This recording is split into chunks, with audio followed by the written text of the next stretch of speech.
Ulice bratří Štefanů. Výpadovku na Třebechovice zná každý královéhradecký řidič.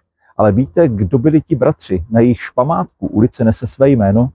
V Hradci Králové žila na počátku minulého století rodina vojenského lékaře, generála Libora Stefana. Ten měl celkem 8 synů ve 2 manželstvích. Jeden z nich se jmenoval Benignus Stefan.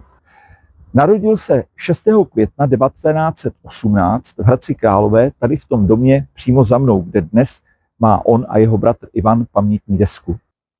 Vystudoval Rašínovo, dnes Stylovo gymnázium, a po maturitě se vydal studovat, aby se stal vojenským pilotem. V roce 1939 napadlo Německo Československou republiku a Benignus poměrně složitou a krkolomnou cestou odešel z Československa do Velké Británie. Zde se okamžitě přidal ke královskému letectvu. V RAF se postupně propracoval až do 313. československé stíhací peruti. Letal zde na strojích Spitfire.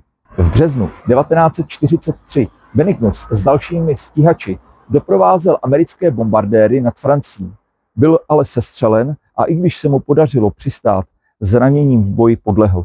Byl pohřben na vojenském hřbitově v Saint-Brieuc a v roce 2000 mu byla odhalena pamětní deska s kamennou stélou v Bifoud ve Francii. Stejně statečný jako Benignus byli i další jeho bratři.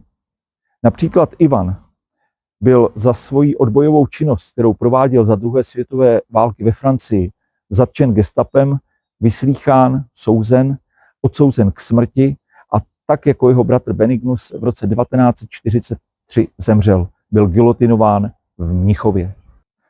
Další z bratrů, Hvězdoslav, byl za odbojovou činnost vězněn až do konce války.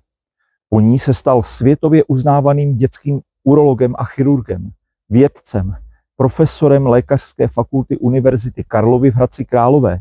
A mimochodem Hvězdoslav Stefan jako první v Československu v roce 1980 úspěšně odoperoval a oddělil siamská dvojčata. Vystopovat lze také osudy bratra s nevšedním jménem Marcus Aurelius Stefan. I on byl lékařem. Už za války pracoval jako lékař v Británii. Po válce se vrátil do Československa, ale nebyl spokojený s tou atmosférou, která zde vládla. A tak ještě před únorem v roce 1947 odešel podruhé a tentokrát již navždy do Velké Británie. Získal zde občanství, oženil se, s manželkou měli 5 dětí, 2 syny, 3 dcery a celý život pracoval jako všeobecný lékař. Uznejte sami, že tihle bratři Stefanové, nebo také Štefanové, protože právě Benignus a Ivan si změnili svá příjmení ze Stefan na více česky znící Štefan, byli hodně statečná parta.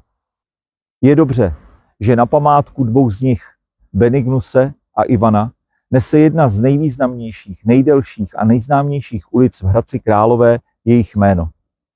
A třeba si i díky tomuhle mému vyprávění někdy statečné kluky připomenete, až posvištíte po té dlouhé ulici bratří Štefanů.